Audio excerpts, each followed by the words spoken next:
पहले सर को प्रणाम करती हूँ। मेरा नाम सुनीता है, मैं जिला प्रयागराज से हूँ। मैं जब सबसे पहले यहाँ आई थी कोचिंग पे तो मेरा दूसरे दिन ही टेस्ट था और टेस्ट में मुझे 45 नंबर मिला था। तो मैं बहुत हताश हो गई थी। मैंने सोचा अब मैं कुछ नहीं कर पाऊँगी, क्योंकि इतना कम नंबर पाना मेरे लिए बहुत संकट की बात थी। मुझे कुछ नहीं आता था। मैं प्रयागराज से हूँ मगर मैंने कभी कोचिंग नहीं किया था। मेरे ज़िंदगी का पहला कोचिंग ये निरंतर परिवार है। मैं ना कभी इंटर हाई स्कूल दिया, कभी भी कोचिंग नहीं की। जब मैं यहाँ आई तो मुझे लगा कि मुझे कुछ भी नहीं आ रहा, अब मैं क्या करूँ, कैसे पढूँ। मैं यहाँ से बाहर गई, जैसे मेरा नाम आया तो सर मुझे बुलाए कि आप इतना कम नंबर करी हैं, फिर आप कैसे पढ़ेंगी। तो मैंने कहा सर मेरा पहला टेस्ट है, मुझे कुछ समझ नहीं आ रहा था। तो मैं जैसे बाहर निकली मुझे लगा कि अब मैं नहीं पढ़ूंगी। मम्मी के पास तुरंत फ़ोन करी, मम्मी सब 120 नंबर पाए हैं और मेरा बस 45 नंबर है, अब मैं क्या करूं।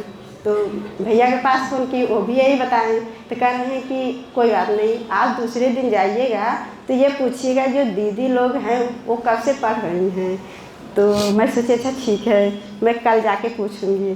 तो मैं आई तो मुझे याद है सबसे पहले मुझे एकता मिश्र का मिला था सर, अभी जो जिसकी हुई है उनका कॉपी मुझे मिला था। वो 108 नंबर पाई थी। मैंने अपने रफ में लिख लिया था उनका नाम और 108 नंबर पाए थे वो भी लिख लिया था। मुझे हरदम उन्हीं की बात याद आती थी। 2021 की बात है, मैं यहाँ फरवरी में आई थी। 2 फरवरी को मैंने एडमिशन लिया था और फिर मेरा जाने का निर्णय हो गया था, मैं नहीं पढ़ूंगी, अब मैं चली जाऊंगी यहाँ से। फिर मम्मी पापा सब लोग कहने लगे नहीं आप पढ़िए, हो जाएगा। हमने कहा मेरा कैसे होगा, मुझे कुछ भी नहीं आता। फिर 2 महीने पढ़ी, लॉकडाउन में फिर घर चली गई। फिर मुझसे बीड़ा मिली थी, बीड़ा यादव जो थी सर, तो वो मुझे लिया के सर के यहाँ गई थी। सर को याद नहीं, मुझे याद है सर। फिर सर मुझसे पूछे थे कि आप कब से पढ़ रही हैं। हमने कहा सर मैं फरवरी से आए हैं। तो सर कहे कि अभी तो आपके पास कुछ भी मैटर नहीं होगा। हमको नहीं सर कुछ नहीं है। तो सर मुझसे कहे थे कि जो मोबाइल फ़ोन पे पड़ा है सब आप लिख डालिएगा। मैं उन्हें वो भी नहीं किया था, मैं लिखी नहीं थी। मेरे यहाँ शादी थी बहन की, मैं उसी में लगी थी। फिर जैसे ही आ गया पेपर का टाइम तो आंटी मेरी थी वो फ़ोन की मेरे पास, कही तुम्हारी पार्टनर पढ़ रही हैं और आप घर में बैठी हैं, यहीं पे आ जाइए। उनकी ठीक है आंटी। हमारे जून में शादी थी, शादी के बाद मैं यहाँ आई। फिर मैं पढ़ने लगी, मुझे कुछ भी नहीं समझ में आ रहा था मैं क्या पढ़ रही हूँ, कैसे पढ़ रही हूँ। मुझे मेरा उसमें हुआ नहीं, मुझे बिल्कुल नहीं अफसोस था, क्योंकि मैंने पढ़ा ही नहीं था, मुझे कुछ भी नहीं आ रहा था। जब मैंने पहला टेस्ट दिया था तो मुझे व्याकरण आता था, मैं उससे ज़्यादा पढ़ती थी और उसी से मेरा क्वेश्चन सही हुआ था 45 नंबर। और साहित्य तो बिल्कुल नहीं समझ में आ रहा था। फिर मैंने देखा कि सब लोग इतने दिन से पढ़ रहे हैं तो मैं भी पढ़ूंगी, मेरा भी हो जाएगा। मम्मी मेरी हरदम मुझे एक ही बात समझाया करती थी, जो आपके सर पढ़ाते हैं आप वही बैठ के हरदम पढ़ा करिए और कुछ मत पढ़िए। मैं सर की बात सुनती तो थी मगर जब वहाँ जाती थी रूम पे तो मुझे अजीब सी फीलिंग होती थी। मैं सोचती थी सब लोग कितना पढ़ते हैं, कैसे पढ़ते हैं, मेरा कुछ नहीं हो रहा है। मुझे साल पूरे 1 साल लग गया था 100 प्लस होने में, मेरा 100 प्लस नहीं होता था। हमारी बैच की हैं बबीता मिश्र, वहाँ बैठी हैं, उनका भी बहुत श्रेय है, क्योंकि उन्होंने मुझे सब कुछ बताती थी कैसे पढ़ना है कैसे नहीं पढ़ना है। तो एक दिन हम लोग ऐसे बात कर रहे थे तो पूनम भी है अम्बेडकर नगर की कहीं होंगी यहीं पे, वो तीनों लोग सॉल्व करते थे पेपर। तो उन्होंने मुझे कहा कि आप भी मिल जाइए, हम कहे ठीक है हमें भी ले लीजिए। तो बबीता से मेरी बात हुई तो उन्होंने, तो हम 4 लोग मिल के करते थे, 1 लोग छोड़ दी, फिर 3 लोग हो गए, फिर पूनम भी छोड़ दी। शायद पूनम आई नहीं है यहाँ पे अभी, छोड़ दी। सब जानते हैं पूनम अम्बेडकर नगर की हैं सर। पूनम हाँ जो यहाँ बैठा करती हैं जी सर, वो भी छोड़ दी। फिर मैं और बबीता मिश्र दोनों लोग हर पूरे 1 साल तक पेपर मिलकर सॉल्व किए थे। 7 बजे से 9 साढ़े 9 बजे तक हम लोग दोनों लोग पेपर सॉल्व करते थे। फिर उसके बाद अपना खाना पीना करते थे, फिर अपना अपना पढ़ते थे। फिर सुबह होता था, फिर हम अपने ही रूटीन में लग जाते थे। सब लोग 12 बजे तक पढ़ते, हम कभी 12 बजे तक नहीं पढ़ पाए। हम 7 बजे से 11 बजे तक पढ़ते थे रोज़। और सुबह मेरी टाइम थी 4 बजे उठने का। हम 4 बजे रोज़ उठ जाया करते थे। मैं कभी भी ऐसा ना हो कि मैं 5 बजे 6 बजे उठी हूँ। और मैं लाइट छोटी सी ली थी, चोरी से पढ़ा करती थी सुबह 6 बजे तक, ताकि कोई जान ना पाए मैं पढ़ रही हूँ। और जब मेरा 100+ आया था जिस दिन, मैं उस दिन बहुत खुश हुई थी। मैं अपने घर में फ़ोन की मम्मी के पास, मेरा जितना भी समस्या होता था मैं मम्मी से ही बोलती थी और मम्मी के साथ रोती थी, मम्मी के साथ खुश होती थी। उसके बाद मेरे हस्बैंड थे, जब भी उनसे बात होती थी मैं उनको एक शिल्पी दे दी थी टीजीटी का। मैं कहती थी आप मुझसे पूछा करिए, मैं उनसे ज़बरदस्ती पूछा करती थी। वो पूछते ही नहीं थे कि हम नहीं पूछेंगे, हम नहीं पूछेंगे। नहीं, आप पूछिए मुझसे। मैं एक पेपर रोज़ उनसे सॉल्व करवाती थी, मुझसे रोज़ पूछते थे एक पेपर टीजीटी का। फिर उन्होंने मुझसे पीजीटी का पूछने लगे तो उसमें व्याकरण गलत होने लगता था, तो गुस्सा होने लगते थे कि क्या पढ़ रही हो, इतने दिन से पढ़ती हो, बबीता को देखो ना कैसे पढ़ती हैं। वो मुझे उन्हीं को दिखाते थे हरदम, क्योंकि वो जो पढ़ती हैं एकदम क्लियर पढ़ती हैं, बिल्कुल कन्फ्यूजन नहीं होता उनके पास। मैं सोची कल शाम को जब रिजल्ट आया तो मैं ससुराल चली गई थी सीटेट का पेपर देने के बाद। मैंने सोचा कि मम्मी फ़ोन करी कि आप आ जाइए, फिर चली जाइएगा 2 दिन के बाद। उनके ठीक है, अभी मेरी कोचिंग बंद है 2 दिन के लिए, हम चले जा रहे हैं। रिजल्ट जैसे ही आया वैसे मैं बबीता के पास फ़ोन करने वाली थी। फिर मैं ये सोच रही मेरे पास फ़ोन क्यों नहीं कर रही हैं अभी तक, मैं इन्हीं के फ़ोन पे बार बार सोच रही हूँ। फिर रिजल्ट आया, मुझे विश्वास नहीं रहा। मेरे हस्बैंड कह रहे हैं आपका हो गया, आपका हो गया। हमने कहा नहीं मेरा नहीं हुआ। मैं बबीता से जब तक नहीं पूछूंगी तब तक मैं मानूंगी नहीं मेरा हुआ है कि नहीं हुआ है। तो कह रहे कम से कम आज तो मेरी बात मान लो। आज भी नहीं मान रही। फिर उनके पास फ़ोन लगा रही, उनका फ़ोन ही नहीं लग रहा। फिर पूनम के पास फ़ोन लगाया, उनका फ़ोन नहीं लगा। अब क्या करें हम। अब मुझे तो लग रहा था मेरा हुआ है कि नहीं हुआ, मुझे ये भी नहीं समझ में आ रहा था। मैं बार बार अपना रोल नंबर और एडमिट कार्ड दोनों मिला दी थी उसी में। फिर मेरा देखी तो हो गया था। इनके पास सुबह फ़ोन किया, इनका नहीं हो पाया, इसलिए मुझे बहुत दुख है। हम सोचे थे, हम लोग रोज़ बात किया करते थे, हम लोग का एकलव्य में होगा तो दोनों लोग जाएंगे, एक पैर हम पकड़ेंगे, एक पैर आप पकड़ेंगे सरकार, और हम लोग खूब आशीर्वाद लेंगे। मगर उनका नहीं हुआ, उनका भी हो जाएगा।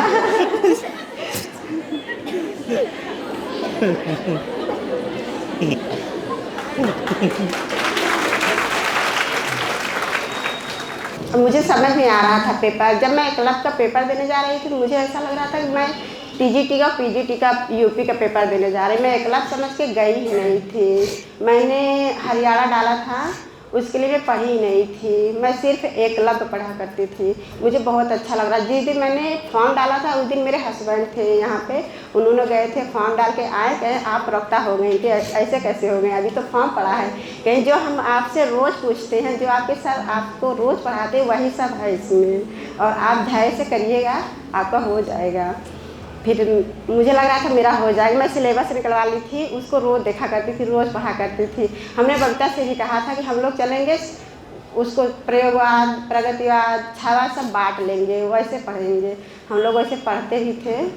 फिर उनका इंग्लिश में थोड़ा कम पड़ गया, 1 नंबर। उनका भी 4 नंबर सही था, बस उन्होंने क्वेश्चन पूरे कर डाले थे, शायद 9 क्वेश्चन पूरे कर डाले थे, इसके वजह से उनका कम पड़ गया था। और हमारा 7 क्वेश्चन पूरा सही था, उसमें 7 क्वेश्चन सही था, हमने 10 क्वेश्चन पूरे कर डाले थे। जब आई थी तो मेरे हस्बैंड बहुत डांट रहे थे, 10 क्वेश्चन क्यों कर डाली, क्योंकि मुझे आ रहा था, फिर कन्फ्यूजन भी था कि सही होगा कि नहीं सही होगा। और विषय तो बहुत सही था सर, जितने पढ़े थे सब आया था वहाँ पे।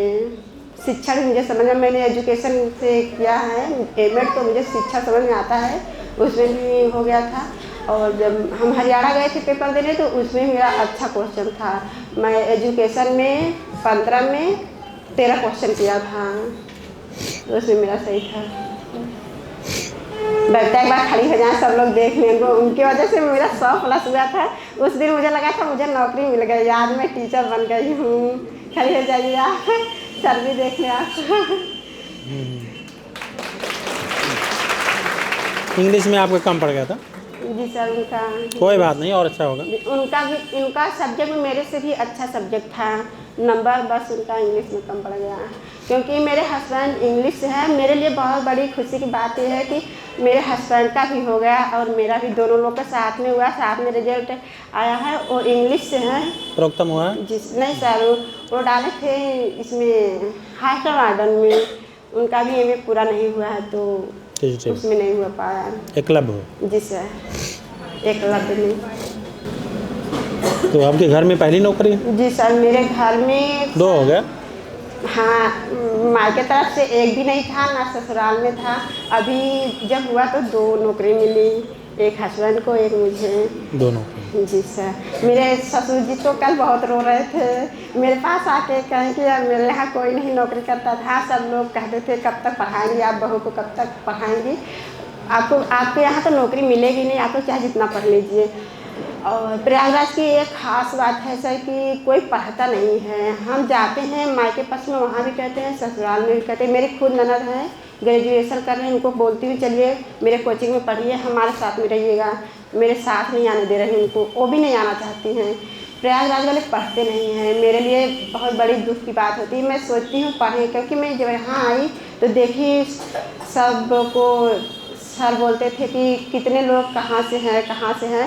प्रयागराज से सिर्फ 1 ही 2 हाथ उठा करते थे। कौन सा जिला आपका? प्रयागराज है सर। नहीं, एक और जिला होगा। हडिया मेरा तहसील है। मतलब ससुराल पक्ष और सब एक ही जिला? हाँ, हाँ, ठीक सर। ठीक। हंडिया। जी सर। तो आपने ग्रेजुएशन कहाँ से किया है? मैंने अपने ही यहाँ से किया सर। इलाहाबाद विश्वविद्यालय से? नहीं सर, कानपुर से। कानपुर से। जी सर। और कुछ पढ़ाई तरीके बताएंगे?